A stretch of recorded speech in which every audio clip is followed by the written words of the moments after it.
2026년 1월 2일, 새해 첫 업무일입니다. 다들 새해 계획은 잘 세우셨는지 모르겠네요. 새해 복 많이 받으십시오. 네, 새해 복 많이 받으세요. 저희는 오늘 청취자분들이 보내주신 자료들을 좀 보면서 새해 시작부터 글로벌 경제를 뒤흔들고 있는 사건들을 깊게 파헤쳐 보려고 합니다. 정말 복합 위기라는 말이 딱 맞는 것 같아요. 맞아요. AI 혁명에 전통 경제는 무너지고 또 정치는 예측 불가능하고 여러 폭풍이 한꺼번에 오는 느낌이죠. 네. 오늘 저희가 할 일은 이 복잡한 퍼즐들을 하나씩 맞춰보면서 이 흐름이 청취자 여러분의 삶과 투자에 대체 어떤 의미를 갖는지 그 핵심을 찾아보는 겁니다. 좋습니다. 2026년은 정말 모든 게 재평가받는 해가 될 것 같아요. 수십 년간 통했던 공식이 무너지고 있잖아요. 그렇죠. 어제의 리스크가 오늘의 기회가 되기도 하고요. 맞습니다. 오늘 저희가 4가지 사건을 좀 들여다볼 텐데요.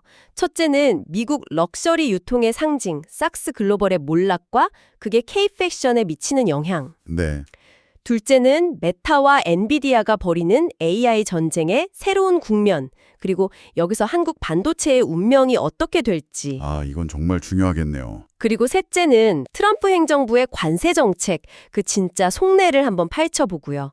마지막으로는 워런 버핏의 퇴장과 그와는 정반대의 길을 걷고 있는 한국 투자자들의 이야기입니다. 알겠습니다. 그럼 첫 번째 이야기부터 바로 시작해보죠. 미국 럭셔리 쇼핑의 아이콘, 삭스 글로벌이 파산 직전이라는 소식. 사실 저도 유럽 가면 꼭 들르는 곳이라서요. 충격이 꽤 크더라고요. 다들 그렇죠. 아니, 그 화려했던 백화점이 어떻게 이렇게 된 거죠? 그게 바로 빚으로 회사를 키우는 전략. 네, 이제 그게 한계에 다다른 겁니다. 빚으로요. 네. 2024년에 경쟁사 니만 마커스를 인수했거든요. 맞아요. 그때 금액이 정말 엄청났죠? 무려 26억 5천만 달러. 우리 돈으로 3조 원이 넘는 돈이었는데 문제는 그 돈의 대부분이 빚이었다는 거죠. 그런데 2025년 내내 고금리가 이어지니까 매달 내야 하는 이자가 눈덩이처럼 불어난 겁니다. 그걸 감당을 못한 거군요. 결국 지난 연말에요. 약 1억 달러의 이자를 갚지 못해서 디폴트, 그러니까 채무 불이행을 선언한 겁니다. 와, 1억 달러면 거의 1,400억 원인데 그 큰 회사가 그 돈을 못 막았다는 게 좀 믿기지가 않네요. CEO까지 사임했다면서요? 그렇죠. CEO 마크 매트릭의 사임은 사실상 백기를 든 셈이에요. 이제 법원의 감독하에 구조조정하는 챕터 11 절차로 들어가겠다. 이런 의미로 해석되거든요. 챕터 11이요? 네. 회사를 살리기 위한 마지막 수술대에 오르는 건데 시장에서는 이미 성공 가능성보다는 장례 절차를 더 주목하는 분위기입니다. 자, 그런데 여기서 많은 분들이 궁금해하실 거예요. 미국 백화점 하나 망하는 게 우리랑 무슨 상관이지? 하고요. 이게 미국에 진출한 우리 브랜드들한테는 재앙적인 소식이 될 수 있다고요. 네, 재앙이라는 표현이 과하지 않습니다. 2가지 최악의 시나리오가 동시에 터질 수 있거든요. 2가지나요? 첫째는 대금 동결이에요. 삭스가 파산보호 신청을 하는 순간 우리 기업들이 이미 납품한 옷이나 화장품 대금이 무담보 채권으로 묶여버립니다. 잠깐만요. 무담보 채권이요? 그게 그러니까 담보가 없다는 뜻이니까 쉽게 말해서 떼일 확률이 가장 높은 돈이다. 이렇게 이해하면 될까요? 정확합니다. 법정 관리에서는 은행처럼 담보를 잡은 채권자들한테 먼저 돈을 갚아주거든요. 물건만 납품한 우리 기업들은 가장 마지막 순위로 밀려나요. 그래서 돈을 한 푼도 못 받거나 받더라도 정말 아주 일부만 건지는 경우가 대부분입니다. 와, 물건은 줬는데 돈은 못 받는 거네요? 생각만 해도 끔찍한데요. 그런데 아까 시나리오가 2가지라고 하셨잖아요. 더 심각한 게 또 있나요? 네, 더 심각한 재고 동결 문제가 있습니다. 재고 동결이요? 삭스 매장이나 물류 창고에 쌓여있는 우리 제품들, 이걸 다시 가져오지도 못하게 될 수 있어요. 아니, 왜요? 우리 물건인데. 그 재고 역시 삭스의 자산으로 묶여서 법정 다툼의 대상이 되거든요. 세상에. 돈도 못 받고 내 물건도 못 찾고 그야말로 진퇴양난에 빠지는 겁니다. 특히 자금력이 약한 중소 디자이너 브랜드한테는 이게 생존의 문제로 직결될 수밖에 없고요. 어렵게 뚫은 미국 유통망이 한순간에 덫이 되어버리는 셈이네요. 바로 그거죠. 알겠습니다. 이렇게 전통 강자가 무너지는 동안 완전히 다른 세상에서는 지금껏 보지 못했던 새로운 혁명이 일어나고 있다고 해요. 바로 메타가 인수한 AI 에이전트 이야기인데요. 네. 페이스북의 모 회사 메타가 마누스라는 AI 스타트업을 20억 달러에 인수했습니다. 20억 달러요? 이 회사가 창업 8개월 만에 연간 반복 매출 1억 달러를 돌파한 뭐랄까 괴물 같은 곳이에요. 8개월 만에요? 네. 이들이 만드는 AI 에이전트가 기존 AI와는 차원이 다른 개념이거든요. AI 에이전트. 저도 들어는 봤는데 정확히 뭐가 다른 건지 감이 잘 안 오더라고요. 챗 GPT 같은 거랑 다른 건가요? 아주 좋은 질문입니다. 기존 AI가 똑똑한 인턴이었다면요. 마누스의 AI는 경력 10년 차 팀장에 가깝습니다. 인턴과 팀장이요? 네, 인턴한테는 시장 보고서 좀 써와 이렇게 구체적으로 지시해야 하잖아요. 그렇죠. 하지만 팀장한테는 신제품 시장 점유율 10% 달성해 이렇게 목표만 던져주면 알아서 경쟁사 분석하고 마케팅 전략 짜고 심지어 광고 카피까지 써오죠. 와, 즉, 지시를 수행하는 걸 넘어서 목표를 달성하는 AI. 이게 바로 AI 에이전트입니다. 이건 게임의 룰을 바꾸는 거예요. 와, 그건 정말 일하는 AI네요. 근데 이번 인수에서 흥미로운 점은 메타가 중국 지분은 완전히 정리될 것이라고 못을 박았다는 점이에요. 기술만 쏙 빼가겠다는 의도로 보이는데 너무 노골적인 거 아닌가요? 바로 그게 빅테크의 디리스킹. 그러니까 위험 제거 전략을 명확히 보여주는 대목입니다. 디리스킹이요? 마누스는 중국계 창업자들이 세웠지만 본사는 싱가포르에 있거든요. 메타의 입장은 명확해요. 당신들의 기술력은 너무 탐나지만 혹시 모를 기술 유출이나 안보 문제 같은 중국 리스크는 절대 용납할 수 없다. 이거죠. 아, 기술 패권 전쟁이 얼마나 치열한지 보여주는 단면이군요. 네, 그렇습니다. 알겠습니다. 기술 패권 이야기가 나온 김에 한국 반도체 투자자분들이 가장 궁금해하실 소식으로 넘어가 보죠. 트럼프 대통령이 엔비디아의 최신 AI 칩 H200를 중국에 판매하는 걸 조건부로 승인했다고요? 이건 정말 엄청난 반전 아닌가요? 엄청난 반전이자 한국 반도체 기업들한테는 엄청난 호재라고 할 수 있습니다. 호재요? 그 조건이 정말 트럼프답거든요. 매출의 25%를 미국 재무부에 세금으로 내라는 겁니다. 25%나요? 네, 이전 바이든 행정부가 국가안보를 이유로 수출을 아예 막았던 것과는 접근법이 180도 다르죠. 그러네요. 안보는 명분일 뿐이고 경제적 실리를 확실히 챙기겠다는 지극히 사업가적인 거래적 접근법입니다. 돈만 내면 팔게 해주겠다. 이거군요. 그런데 여기서 궁금한 점이 생겨요. 트럼프는 미국 우선주의를 외치잖아요. 그런데 미국 기업이 중국의 최첨단 칩을 파는 게 장기적으로는 중국의 기술력을 키워줘서 미국의 위협이 될 수도 있는 거 아닌가요? 정확한 지적이세요. 바로 그 딜레마 때문에 이 결정이 더 흥미로운 건데요. 네. 트럼프 행정부의 계산은 이렇다고 볼 수 있어요. 어차피 막아도 중국은 어떻게든 기술을 개발할 거다. 그렇다면 우리가 통제 가능한 범위 내에서 팔면서 막대한 세금을 걷는 게 더 이득이다라는 거죠. 아, 막을 수 없다면 차라리 돈이라도 벌겠다. 네, 동시에 엔비디아 같은 자국 기업 이익도 챙겨주고요. 중국의 추격을 완전히 막을 수 없다면 그 과정에서 최대한 이익을 뽑아내겠다는 실리주의가 깔려 있는 겁니다. 명분보다는 실리를 택했군요.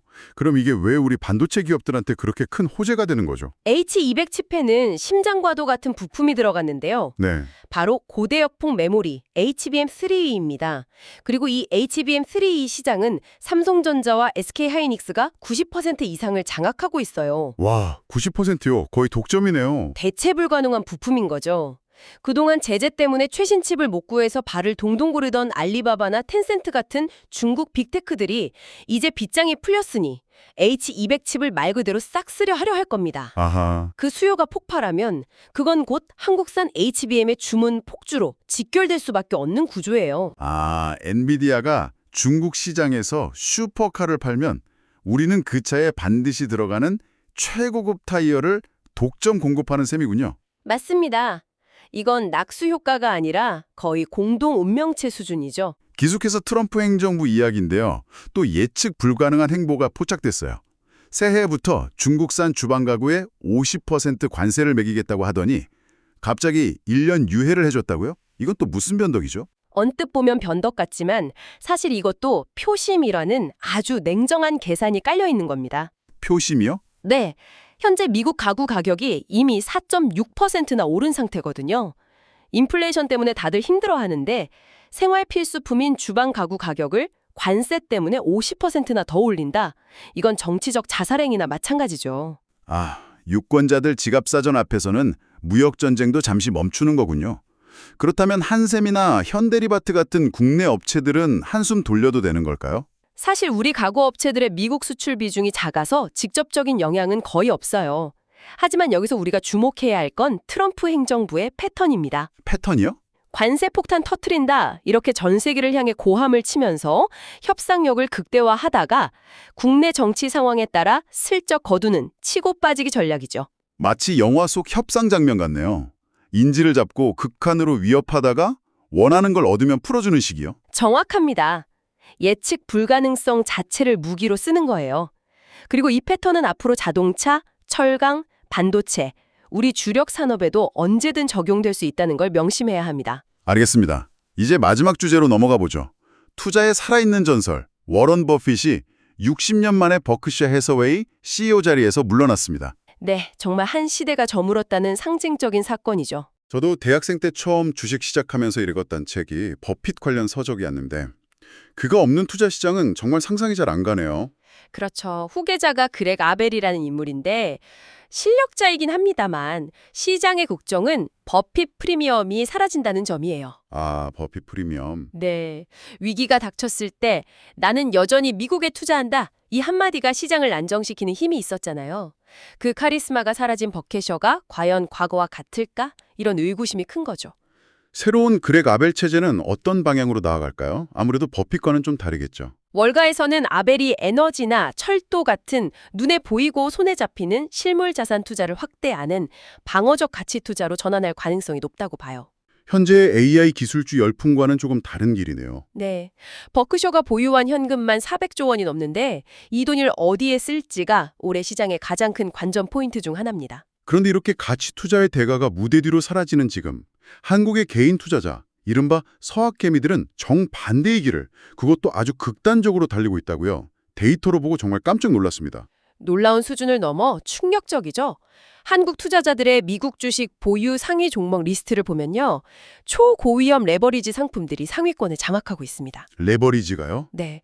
테슬라 주가가 오르면 2배, 반도체 지수가 오르면 3배 수익을 내는, 물론 떨어질 때도 2배, 3배로 손실을 보는 뭐랄까 하이리스크 하이리턴의 끝판왕 상품들이죠. 잠시만요. 특히 테슬라 2배 레버리지 ETF, TSLL, 이 상품 하나에만 우리 돈으로 3조 원 이상이 몰렸다고요? 네. 25억 8천만 달러. 3조 원. 이건 거의 월급을 다 걸고 주사위를 던지는 수준 아닌가요? 데이터가 잘못된 건 아닌지 의심스러울 정도네요. 데이터가 맞습니다. 이 현상은 단순히 대박 심리만으로 설명하기 어려워요. 국내 증시의 코리아 디스카운트에 대한 깊은 실망감과 좌절감이 미국 시장에서 인생을 바꿔보겠다는 극단적인 심리로 표출된 일종의 자본 탈출 현상으로 분석됩니다. 아, 한국 시장에서는 희망이 없다고 느끼는 투자자들이 마지막 승부수를 던지러 간 셈이군요. 네, 하지만 말씀하신 대로 이건 시장의 작은 기침에도 폐렴에 걸릴 수 있는 극도로 취약한 구조입니다. 오늘 정말 숨가쁘게 2026년의 시작을 들여다봤는데요. 정리해보면 영원한 것은 없다는 메시지가 선명하게 들리는 것 같습니다. 맞아요. 전통의 강자였던 삭스는 무너지고 가치 투자의 상징인 버핏은 퇴장하고 있죠? 그 빈자리를 AI와 반도체라는 새로운 기술 패권이 채우고 있고요. 또 트럼프라는 정치적 불확실성은 이제 상수가 되었습니다. 네. 올해 한국 경제와 투자자들에게는 기회와 리스크가 동전의 양면처럼 붙어 있습니다.